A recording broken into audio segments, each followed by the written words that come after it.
Está entrando no ar. Encontro com a Justiça. Com o desembargador Ciro Darlan.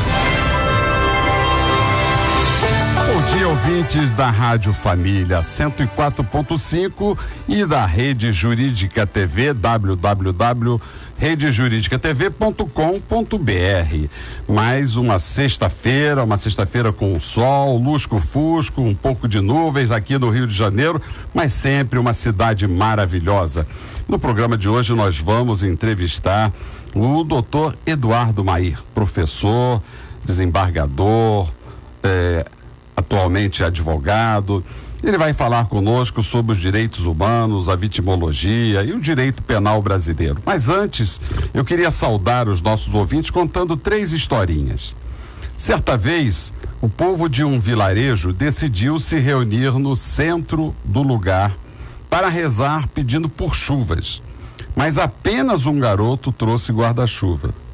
O nome disso é fé. Quando você joga um bebê de 1 ano de idade para o alto, ele gargalha, porque sabe que na queda alguém irá segurá-lo. O nome disso é confiança. A cada noite antes de dormir, não temos garantia nenhuma de que estaremos vivos na manhã seguinte. Mas ainda assim, colocamos o despertador para tocar. O nome disso é esperança. Que nunca falte aos nossos ouvintes a fé, a confiança, a esperança. E nós, aqui da nossa equipe, da nossa produção, o desembargador João Batista Damasceno, o desembargador Antônio Carlos Esteves, o desembargador Rogério de Oliveira, que temos a grata satisfação de ter esse encontro com vocês toda sexta-feira, de 11 ao meio-dia, na Rádio Família e na redejuridicatv.com.br. Desejamos a todos os nossos ouvintes que participam do nosso programa, com a sua audiência, com as suas perguntas, um feliz e santo Natal e um venturoso Ano Novo. Esse texto, desembargador Antônio Carlos Esteves, encontra-se onde? Ouvintes, hoje a nossa inspiração vem de um produto anual do nosso entrevistado, desembargador Eduardo Mair, que esse ano levou o título Aquarelas. Aliás, o livro é uma maravilha. Eu espero que um dos senhores tenha a grata satisfação de recebê-lo. Isso porque nós estamos sorteando para os 3 primeiros ouvintes que participarem, como sempre fazem toda sexta-feira, vão receber um exemplar do livro Aquarelas, que o desembargador Eduardo Mair brinda a todos os seus amigos, todos os seus colegas, todo final de ano, com histórias belíssimas como essa que eu acabei de ler, para saudar os nossos ouvintes nesta manhã de sexta-feira. E para apresentar e saudar o nosso convidado, eu saúdo dando bom dia ao desembargador João Batista Damasceno. Bom dia, Damasceno, para a saudação aqui ao nosso convidado Eduardo Mair. Bom dia, Ciro, bom dia, ouvintes. Essa coisa de me chamarem de desembargador, primeiro me dá uma sensação de que eu já estou ficando velho. E isso está contaminando. Na sessão de quarta-feira do órgão especial, até a presidente do tribunal chegou a se referir a mim dessa forma, né? Para o não muito deleite de um outro desembargador barbudo que tem lá. Não, ele não é desembargador, ele ainda é juiz. Ele até o Velho do Rio, conhecido como Velho do Rio. Velho do Rio, aquele personagem de Pantanal. O Velho do Rio. É bem parecido. Lá em Guapimirim também tem um rio, né? Talvez tenha essa analogia. Mas, então, eu ainda sou juiz, só para o ano que vem é que eu estarei desembargador. Mas um prazer muito grande, Ciro, estar aqui contigo, mais uma vez, neste programa, recebendo aqui hoje o meu professor, Eduardo Mair, né? Com o desembargador Antônio Carlos Esteves Torres. Mair é uma pessoa que eu conhecia bastante antes de conhecê-lo, por suas sentenças. Eu ainda era estudante, mas já analisava suas sentenças. Os professores levavam as sentenças do Mair para a sala de aula para nós analisarmos e debatermos. e depois fui aluno dele quando fui fazer concurso de magistratura. Foi ele que me ensinou dosimetria de pena, como é que se fixa a pena, né? E vendo o julgamento do mensalão, ele virou e falou: olha, eu estou achando que esse pessoal aí não é da área. Eu falei: mas você deveria ter dado aula para eles também, né? Quando da dosimetria do mensalão. Mas é um prazer muito grande estar aqui, né, contigo, professor Desembargador Mair, né? Vamos aqui, esse é um bate-papo, né, com a interação com os ouvintes da Rádio Família, né, nesse encontro com a Justiça, que eu espero que mais uma vez seja muito proveitoso para todos nós. Mas para saudar o nosso convidado, nós fazemos toda sexta-feira com uma poesia, porque o nosso mediador, desembargador Antônio Carlos Esteves, brinda a todos os nossos ouvintes que participam do nosso programa através do telefone 30790952, 30790938, e já podem começar a fazer pergunta para o nosso convidado, mas antes vão a saudação poética, né, do nosso poeta e do nosso mediador Antônio Carlos Esteves, que eu peço que fale um pouquinho mais alto perto do microfone, porque os ouvintes adoram essa voz de Frank Sinatra. Senhores ouvintes, a poesia, o simulacro de poesia, como nós temos dito aqui, é todo inspirado no livro Aquarelas.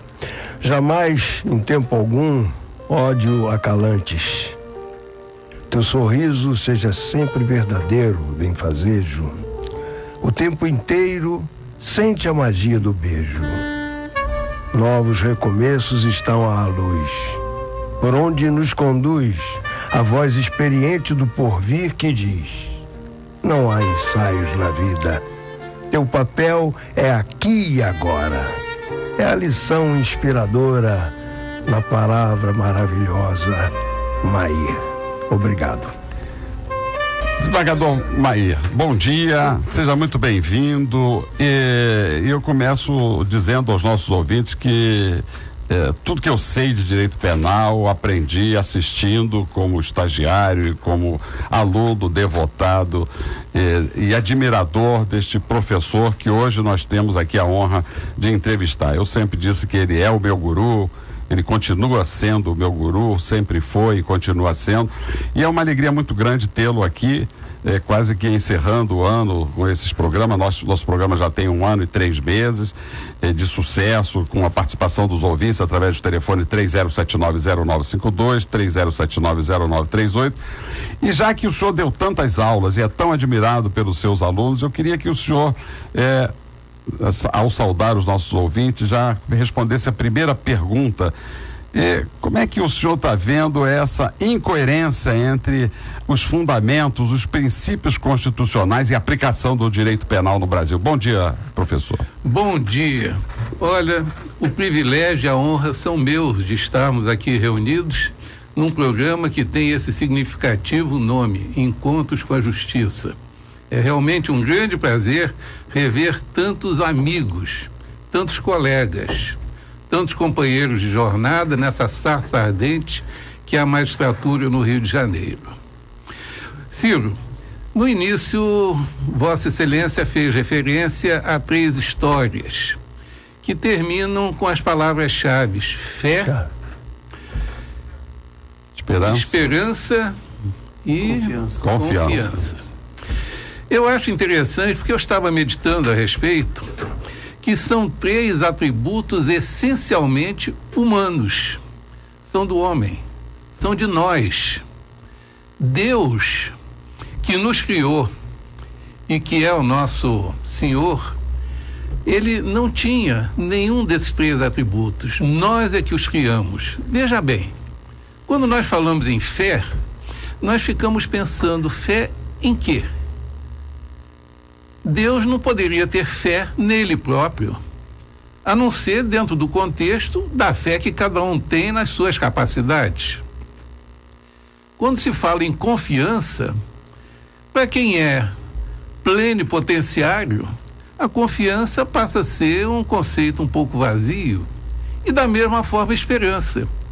Que esperança pode ter alguém que pode fazer tudo, que tem o mundo em suas mãos? Então, é interessante essa colocação, porque nos leva a uma meditação. E essa meditação nos conduz a uma outra que é também muito interessante e que é o seguinte: quem seria o dono do mundo, deste mundo em que nós estamos vivendo?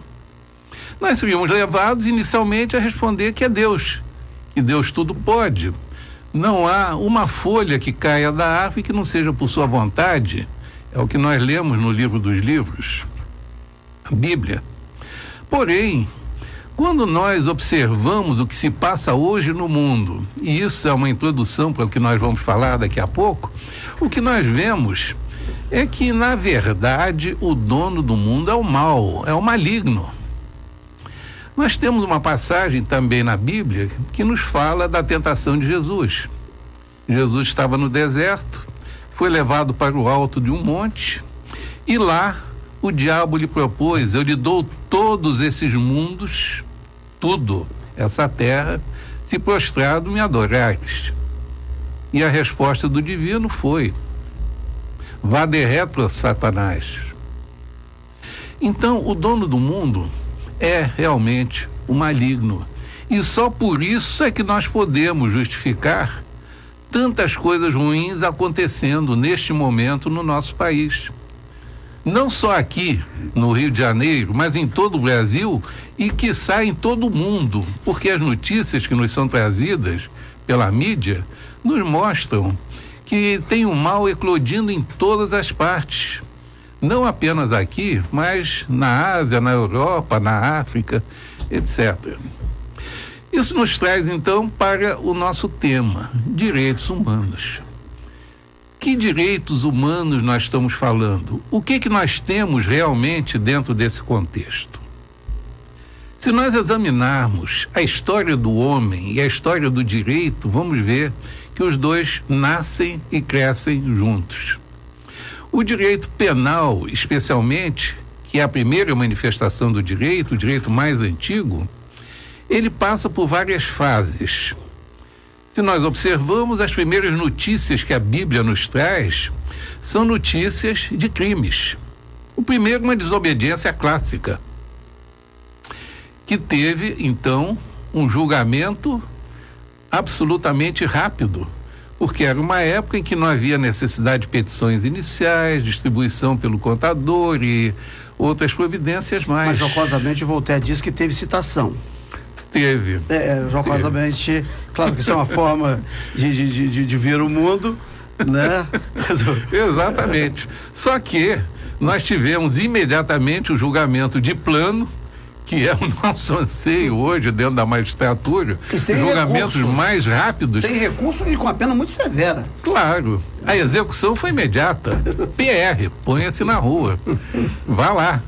Muito bem, então isso aí nos conduz ao período primitivo do direito penal e do direito de um modo geral, em que prevalecia, na realidade, a palavra-chave daquela época chamava-se vingança. Era a vingança de sangue, o mal pelo mal. Depois veio a vingança do grupo. Aquele que atingisse alguém desse grupo estava atingindo todo o grupo. E aí então trouxe a figura de Deus para dentro dos julgamentos.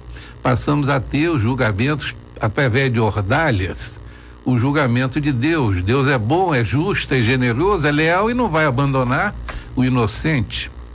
Então, eram aquelas formas de julgar muito interessantes. Colocava-se um tapete de brasas e punha-se o indiciado a caminhar sobre eles. É evidente que Deus não iria deixar que ele sofresse algum mal, que ele se queimasse, porque se assim o fizesse, ele seria culpado. Duelo. Aliás, a história dos três, do Daniel e na Cova dos Leões, o Sadraque, Mesaque e Abednego, né? Que estão colocados nos Covos dos Leões, estão colocados na fornalha. Exatamente. E não ocorre nada. Não, eu acho que tem um problema aí, que é ver o mundo com essa lente. Aqui no nosso debate aqui, né, e já começando com a sessão canelada, né, eu não concebendo a transcendência, eu não acho que o mundo seja governado por forças, sejam positivas ou negativas, né, sejam Deus ou diabo, assim como não concebo que o direito penal seja o primeiro dos direitos. Né? Eu imagino, né, e aí eu fecho com os contratualistas, que o primeiro direito, né, a primeira O primeiro direito é a propriedade. É o momento em que alguém separa do que é comum alguma coisa para si e começa a criar mecanismos para a defesa disso que foi exclusivado, né? Apropriado privadamente. E aí sim o direito penal passa a exercer uma função muito importante. E claro, a questão teológica ajuda às vezes nessa concepção de que uma divindade não vai permitir que o justo sofra indevidamente. E portanto, se está sofrendo, é porque é merecido. Senhores, né? Ouvintes, não se preocupem, porque o debate não vai continuar em níveis eminentemente filosóficos. Nós vamos tentar descer a terra, que é para dizer aos senhores que o mal se bate com o mal. Não, E dentro em pouco os senhores estarão vendo que nós vamos mencionar exemplos ao alcance de todos nós. Mas eu já estava chegando nele, né? Que eu acho que das relações sociais que nós estabelecemos cotidianamente, né, resultam, né, malefícios e benefícios, né? E às vezes a falta de uma eticidade republicana, de algo que não seja comum, né, leva alguns problemas. Mas vamos continuar, que o entrevistado aqui é o desembargador Mair, que aliás é um nome indígena. Só para concluir, Ciro, os índios chamavam Mair aqueles que não eram da sua tribo. Então tem um mito de Maíra, né, que é alguém de fora, uma divindade, uma exterioridade que deveria ser encontrada para a felicidade. E Mair, né, contei aqui a Confederação dos Tamoios. Os Tamoios chamavam os franceses de Maí, né? Maí era o amigo, era o de fora que traz o bem, né? Não é bem o caso do Maí, porque ele não é um de fora, né? Mas é alguém que está sempre trazendo bem, né? Bom, em relação às considerações do nosso querido Damasceno, eu posso só falar que há controvérsias. E atendendo eu continuo achando que você traz o bem aqui do Antônio Carlos, então vamos colocar a coisa em termos mais concretos dentro do contexto, né? A propriedade, evidentemente, ela surgiu, mas no início, aqui se tem em conta que tudo era de todos. Quer dizer, não foi realmente com a propriedade que surgiu o direito antecede a isso. Então, o que nós temos dentro do direito penal para chegarmos então para direitos humanos? Nós temos que a primeira forma de julgar foi aquela do olho por olho, dente por dente, que nós encontramos historicamente nos livros do Pentateuco, no Êxodo e no Levítico, que já falando é um limite, de tudo. né? Que já é um limite, já é alguma coisa que limita. Dentro do contexto do direito, é a primeira vez que você coloca a balança no centro de tudo. A tal ação, tal reação.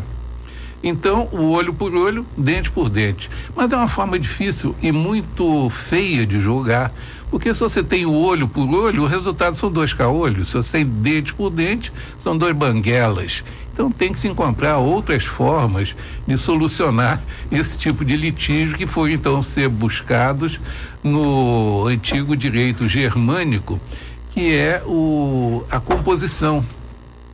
Você procurava compor quanto vale um olho, quanto vale um dente, para encontrar então a medida das coisas que era a moeda.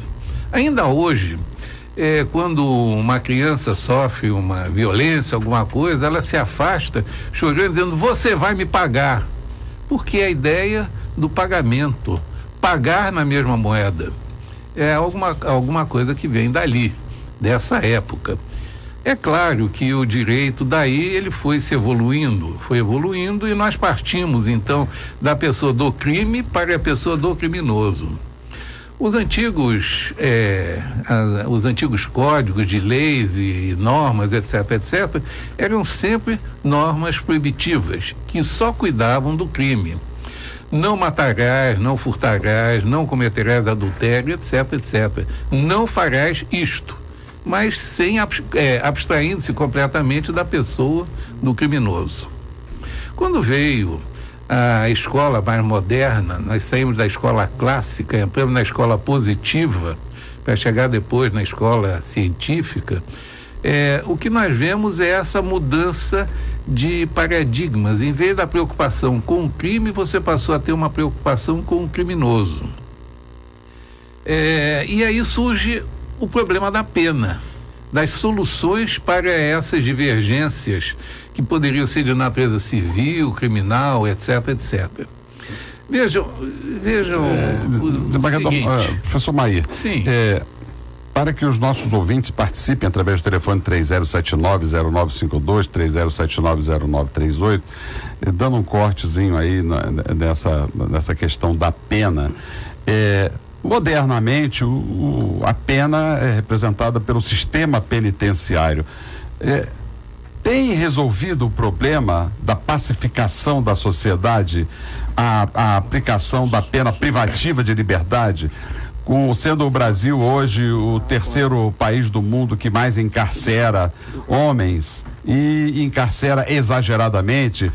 Dizem as estatísticas, 40% desses encarcerados são provisoriamente presos, sem julgamento ainda prévio. Como é que o senhor vê a pena no direito penal brasileiro? Isso tem resolvido o problema? Tem pacificado a sociedade? O Brasil é o terceiro país que, proporcionalmente à sua população, mais encarcera no mundo. Nós já chegamos a 700 mil pessoas encarceradas no Brasil. A pergunta que se faz é o seguinte: cadeia faz bem? Cadeia é uma boa solução? Cadeia é bom para alguém? É bom para o criminoso que vai ficar imobilizado durante anos? Acho que só é bom para quem ganha dinheiro com presídio. Possivelmente. Possivelmente. Porque não é bom nem para o criminoso, não é bom para a família do criminoso. Não é bom para a sociedade. Não é bom para as contas públicas. Então nós temos que encontrar... Senhores ouvintes, que os senhores estão tendo a oportunidade de ouvir a discussão da mesma forma como nós temos as nossas discussões na mesa da família, no encontro com os amigos, de uma forma absolutamente clara. Todos nós temos esse pensamento. Veja só, o nosso grande problema é que até agora nós não conseguimos encontrar uma diretriz para o que nós pretendemos fazer com o criminoso. Então, a solução é o encarceramento, que não é uma boa solução. Se nós pensarmos bem, imaginemos na nossa residência, o nosso filho começa a correr em volta da mesa. E nós, então, admoestemos: meu filho, não faz isso. Meu filho, para. Meu filho, vai brincar lá fora. E ele continua correndo e derruba um jarro. Um jarro que foi presente de casamento no valor de R$500. Nós vamos exemplá-lo porque ele quebrou um jarro que vale R$500 ou porque ele nos desobedeceu para que não desobedeça mais? Então, essa questão de saber se a pena tem uma finalidade meramente retributiva ou uma finalidade ressocializadora, reeducativa, etc., é uma questão que não foi ainda definido na nossa lei de execução penal.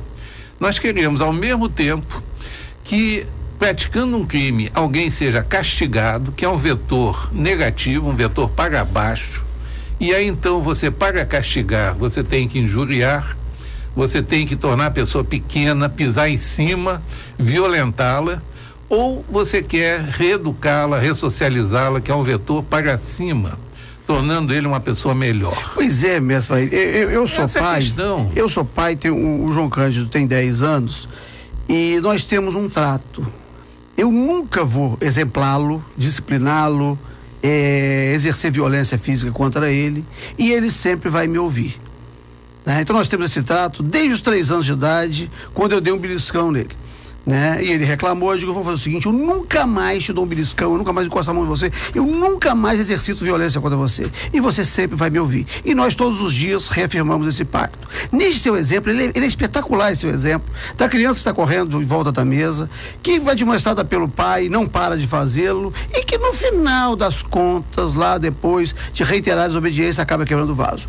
Eu acho que o problema não está nem na criança nem na quebra do vaso, que foi uma consequência, nem no anterior, que foi a desobediência. Foi o que esse pai fez que levou essa criança a desobedecer.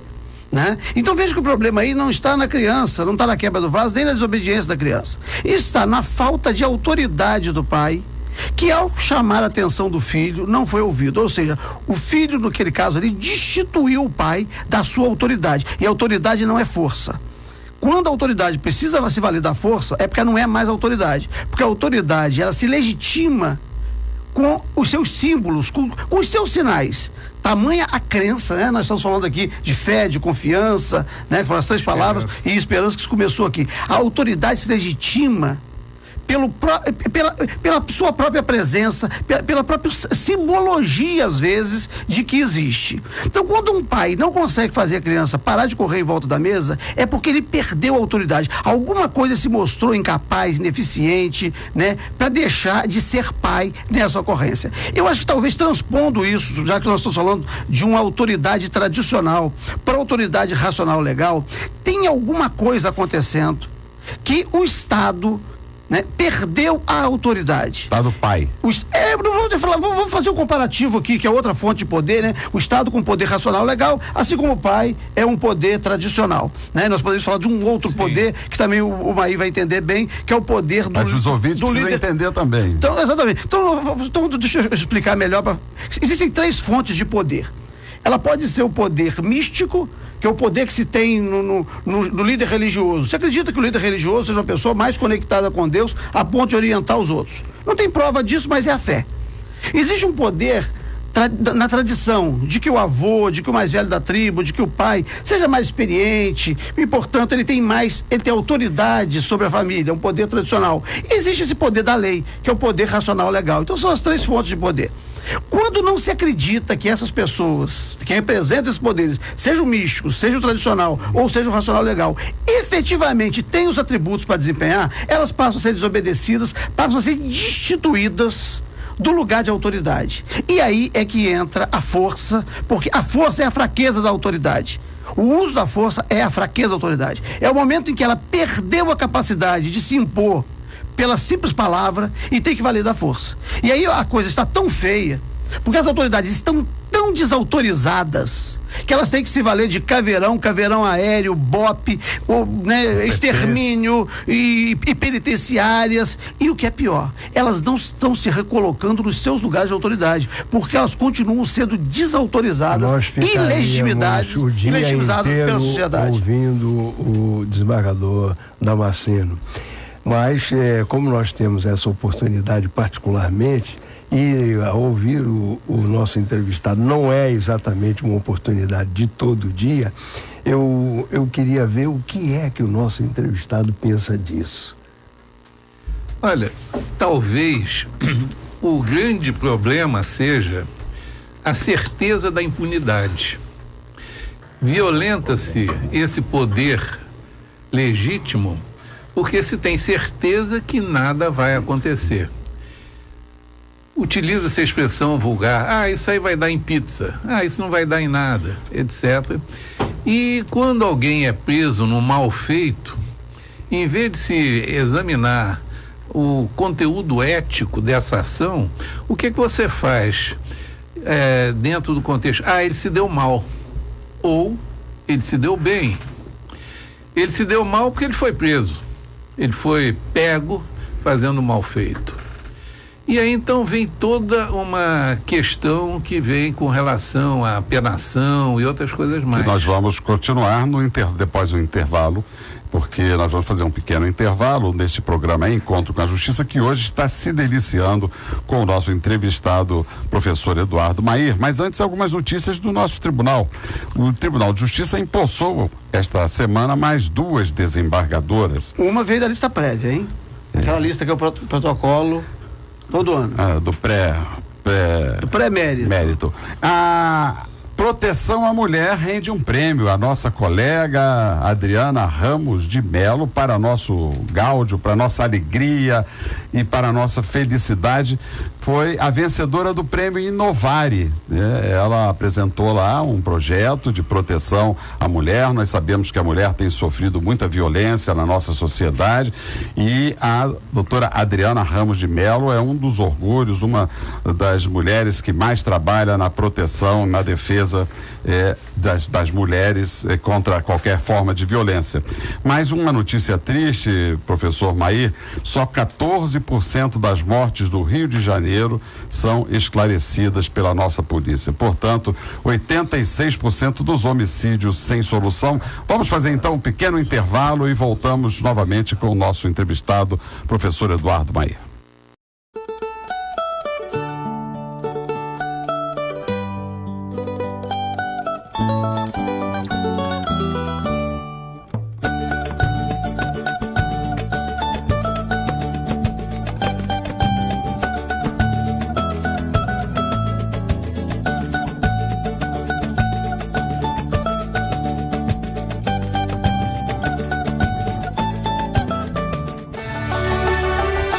Estamos voltando, ouvintes, com o nosso programa Encontro com a Justiça, hoje entrevistando o professor Dr. Eduardo Mair e falando sobre os direitos humanos, sobre a vitimologia, sobre a questão do direito penal brasileiro.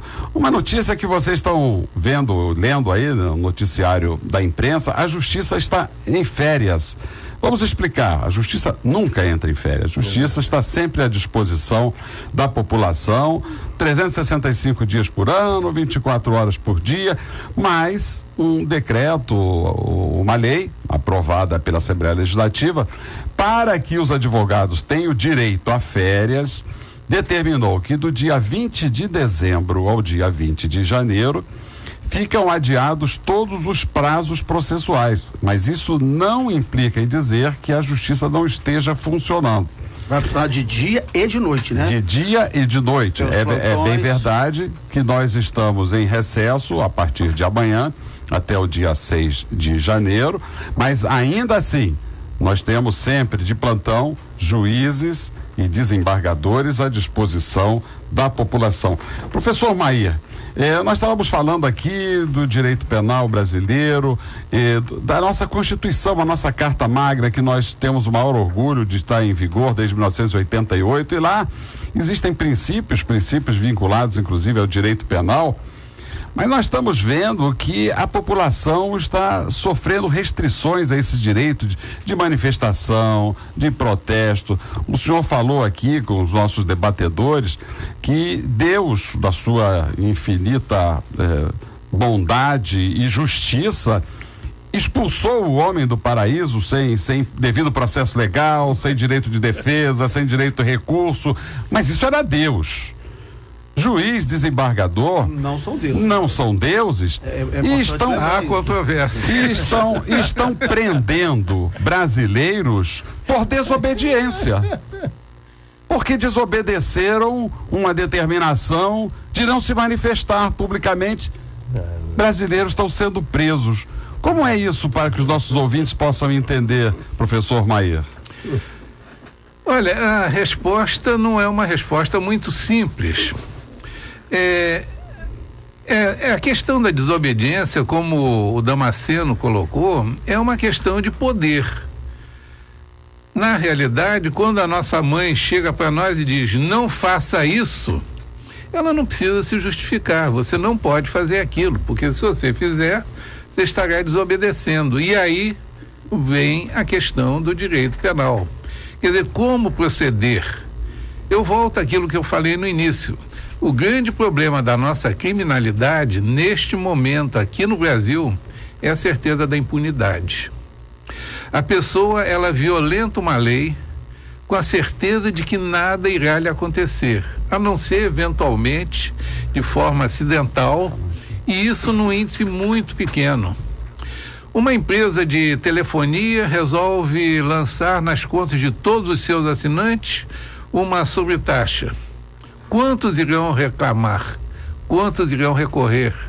Quantos irão levar isso ao conhecimento do judiciário e se voltar contra essa cobrança indevida? São pouquíssimos. Então, a desobediência às normas, às instruções, etc., ela se torna quase que atávica aqui no Brasil, aqui entre nós. Por isso nós temos certos mitos que são mitos que se consolidam ao passar do tempo. O primeiro mito é aquele de que a polícia prende e o juiz solta. Então, qual é a resposta que se tem a isso? A polícia prende mal. E a função da polícia é prender. O juiz solta bem. E a função do juiz é soltar.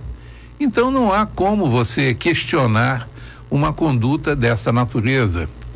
Se nós entrarmos na ideia de que através da lei você pode resolver todos os problemas nacionais, nós não teríamos, evidentemente, no Brasil, analfabetos, porque o ensino primário é obrigatório. Nós não teríamos mendigos, porque a assistência social ela é obrigatória. Nós não teríamos doentes. Mas, dentro dessa ideia, o que realmente está funcionando a contento dentro dessa ideia de que a lei poderia solucionar problemas sociais? Você veja, problema dos sem terra, há invasões. Aplica-se o Código Penal, esbulho possessório. Nós temos crianças de rua. Solução: paz, abandono material, abandono intelectual. Nós temos camelôs. Solução: aplicação do Código de Defesa do Consumidor, aplicação das leis de economia popular. O camelô, ele vende normalmente coisas sem nota fiscal, sem garantia, com dúvidas quanto à sua origem, contrabandeadas, etc. Você não pode resolver problemas sociais pela lei. A lei não pode ser um Shangri-La que resolva tudo. Ou pelo menos pela lei penal, né? Ou pela lei penal. No caso da propriedade, voltando aqui à questão que você fala do sem terras, das ocupações, eu tenho um sítio, tá? A minha origem é rural. Poucos proprietários rurais no Brasil compraram suas terras. A maioria ou é doação do governo amigo ou é grilagem. Eu estou dizendo poucos. Aquela ocupação do Pontal de Paranapanema, né? Os pessoal, mas eu tenho título, tenho aqui a minha escritura registrada. E aí o pessoal que ocupa fala assim, mas essa escritura é falsa. Porque o governador Abreu Sodré distribuiu aquelas terras para os amigos e se reservou, né, 10 mil hectares. Né? Então fez uma distribuição de terra pública. E hoje, quando o pessoal ocupa, mas é produtivo. Mas não é sua, porque isso é terra pública que vocês se apropriaram entre si no governo do Abreu Sodré. Então veja que o problema não é a ocupação, não é o Código Penal que resolve, é a apropriação da terra. Hoje, o Centro-Oeste, o Nordeste do Brasil, Pará, Rondônia, boa parte deles, salvo com os programas de colonização, de reforma agrária, que o governo deu um títulozinho ou outro para pequenos ocupantes, boa parte do território brasileiro hoje é grilado, né? E não tem registro de imóveis que passe por um pente fino sem encontrar coisas gravíssimas. Então o problema não está na ocupação, está anteriormente, né, nessa apropriação que se faz da propriedade agrária no Brasil. Então nós estamos vivendo aqui uns descompassos, né, professor Maí, que cria-se o problema e depois tenta conter aqueles que não foram beneficiados com o direito penal. Nós já falamos aqui nesse programa em diversas ocasiões sobre os direitos do consumidor e como se proteger contra alguns abusos contra o direito do consumidor. Nós agora estamos sofrendo abusos porque estamos fora do ar. A internet está fora do ar, nosso telefone está fora do ar por problemas do sinal da net. Evidentemente que nós vamos procurar aqui. Não, a conta está paga. A net é que não está cumprindo a sua parte. Mas nós estamos com compromisso com os nossos ouvintes de distribuir 3 exemplares do livro Aquarelas, do nosso convidado, Dr. Eduardo Maí. E nós queremos, então, mudar um pouquinho a regra e dizer que os ganhadores dos livros serão divulgados na segunda-feira, às 11h30. E os ouvintes podem, portanto, ligar no final de semana para a rádio, o telefone 30790952, 30790938, durante o final de semana, e na segunda-feira pela manhã, já no programa do Alberto Brizola, serão anunciados os vencedores dos 3 exemplares e passarão o Natal com belíssimas histórias do professor Eduardo Maí no livro Aquarelas. Mas o programa está sendo gravado e ele será postado na internet no Rede Jurídica TV. www.redejuridicatv.com.br. O programa estará disponível para que vocês vejam a imagem aí, aqueles ouvintes que costumam elogiar a beleza do professor Damasceno, do doutor Damasceno, poderão fazê-lo assistindo o vídeo a partir de segunda-feira no site www.redejuridicatv.com.br. Na última semana, quem telefonou elogiando beleza foi uma ouvinte da Penha e falava da beleza de Vossa Excelência. Mas, professor Eduardo Mair, nós estamos vivendo tempos em relação aos direitos humanos, muito alvissareiros, né? Desculpe, ouvintes, essa palavra alvissareiros não devia ter sido usada nesse programa, mas tempos bons, tempos animadores, tempos bonitos. Nós acabamos de ver o final, esperamos que seja o final, esperamos que seja o início de um final de uma opressão internacional em que um grande país, os Estados Unidos, o grande irmão, o grande imperador, o grande império da modernidade, oprimiu o povo cubano durante 53 anos com um criminoso bloqueio comercial, fazendo mal àquelas pessoas, os cubanos que ali estavam, muitos quiseram fugir dali, mas finalmente os homens de bem se encontram, os homens de boa vontade se encontram.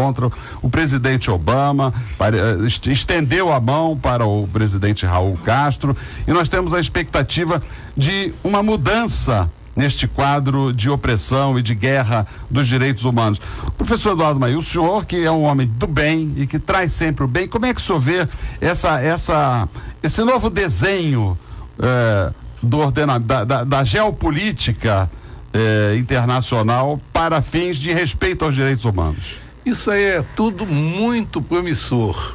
Na realidade, aquela ponderação feita pelo Martin Luther King, no sentido de que a grande preocupação não é com o mal, mas sim com os homens de bem que não o combatem, na realidade está se consolidando agora através dessa atuação do Papa, promovendo a aproximação de dois povos que há décadas são tidos como inimigos.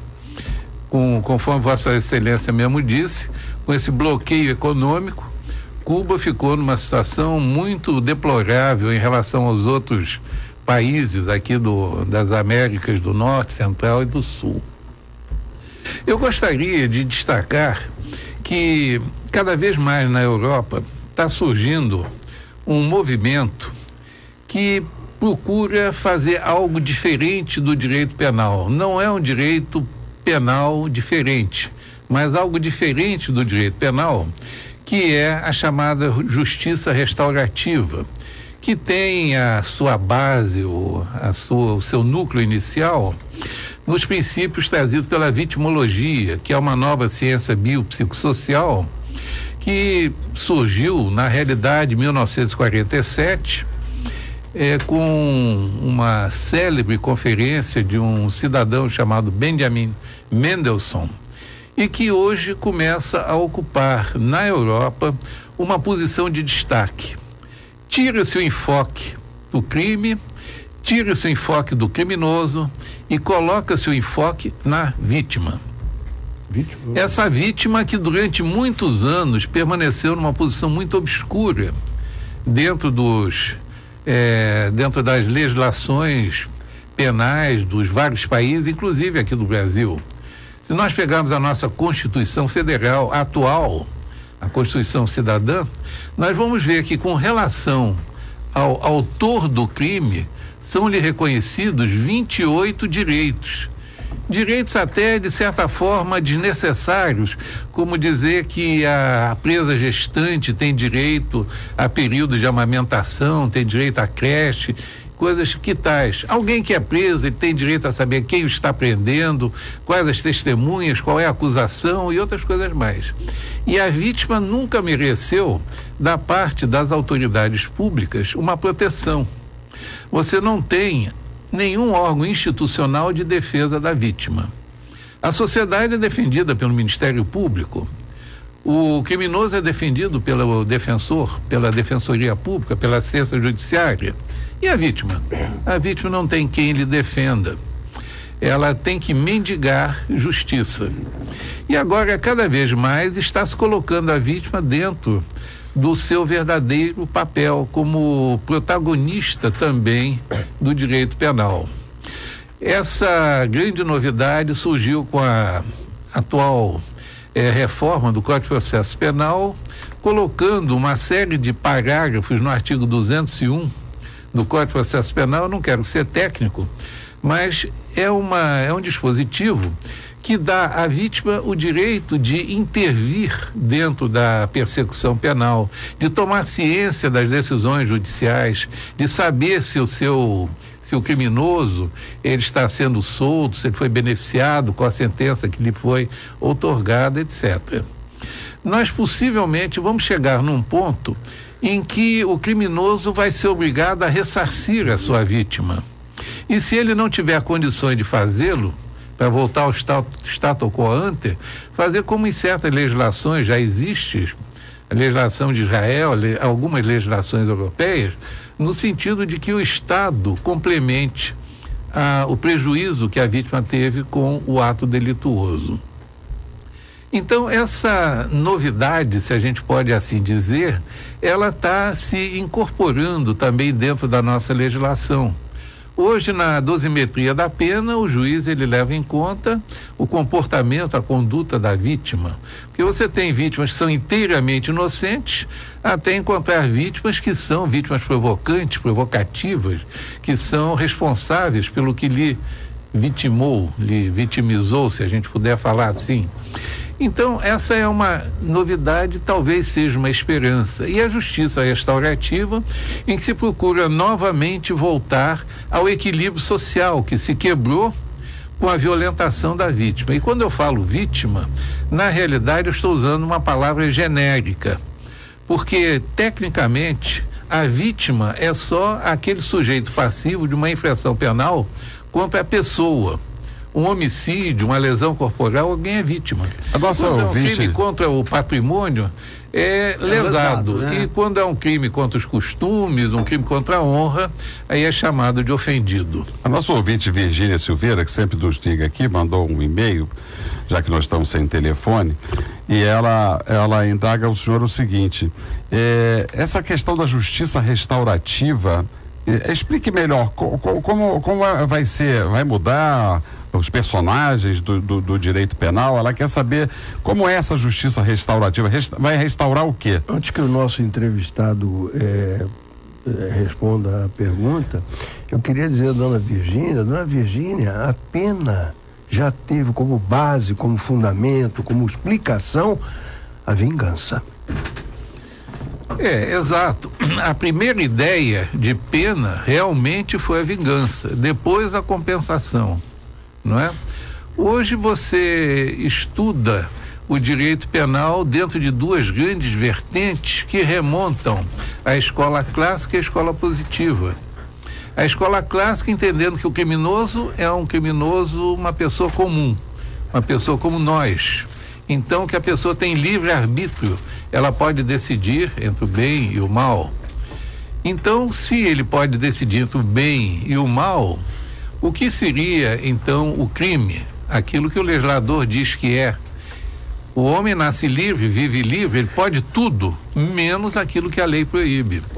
Então, se ele violentar a lei, então surge a pena que tem o sentido de castigo, de retribuição do mal pelo mal. Punitur quia peccatum est, diziam os antigos romanos. Agora, pela escola positiva, hein? O que significa isso aí? Você pune porque é um fato criminoso.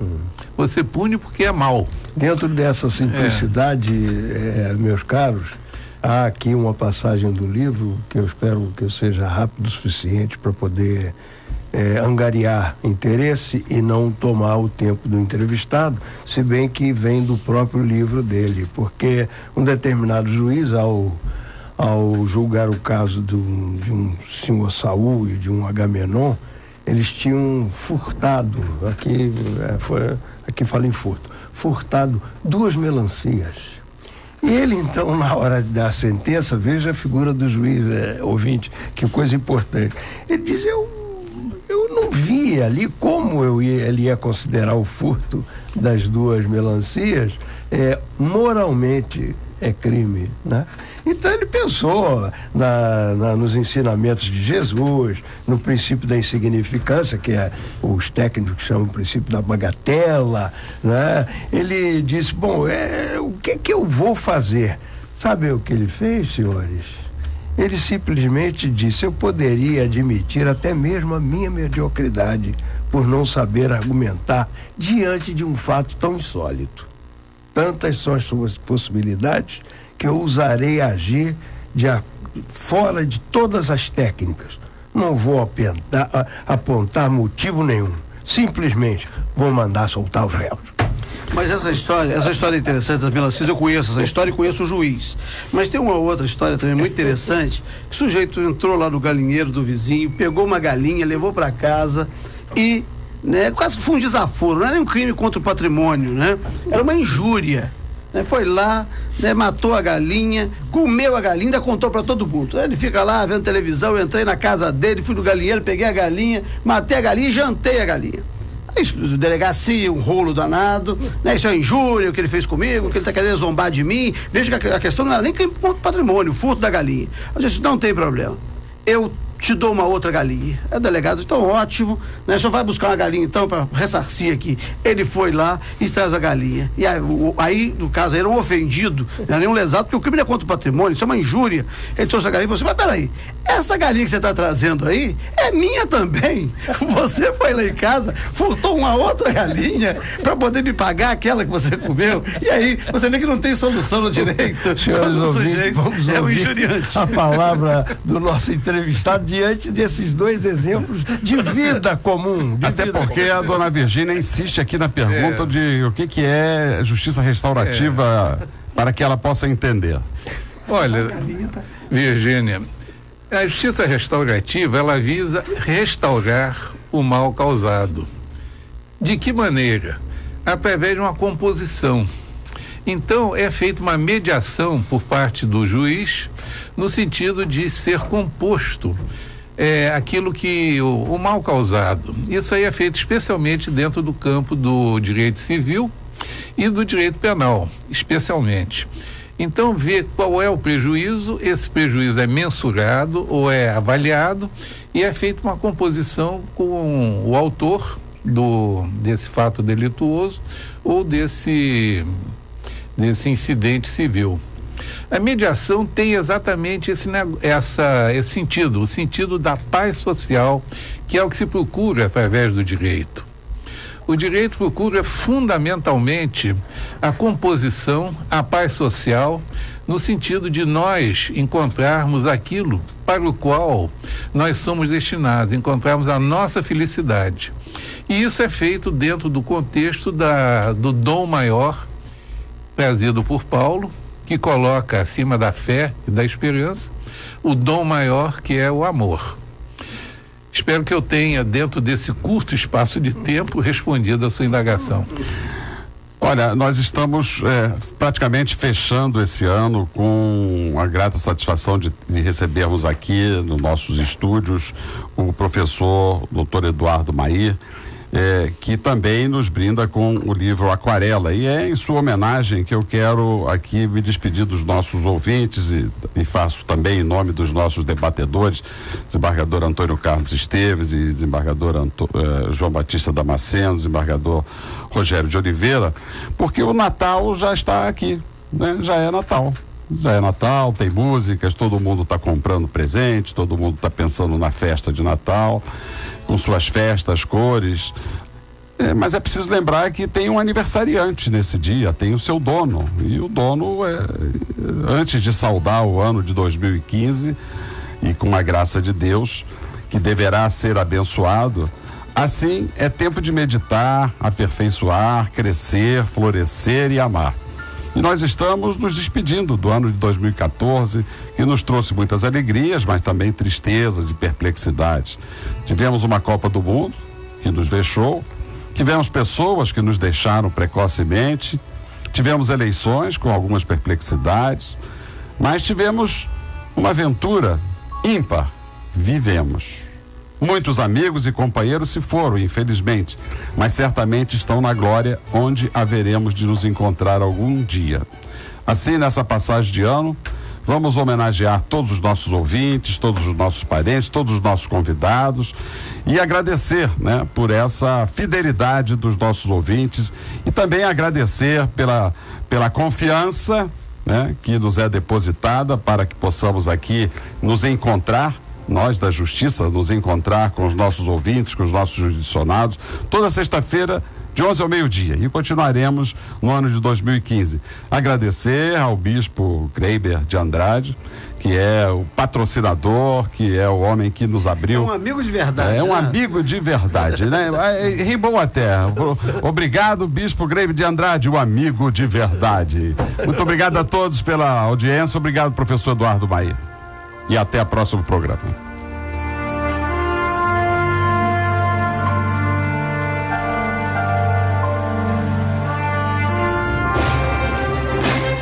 Você acabou de ouvir Encontro com a Justiça, com o desembargador Ciro Darlan.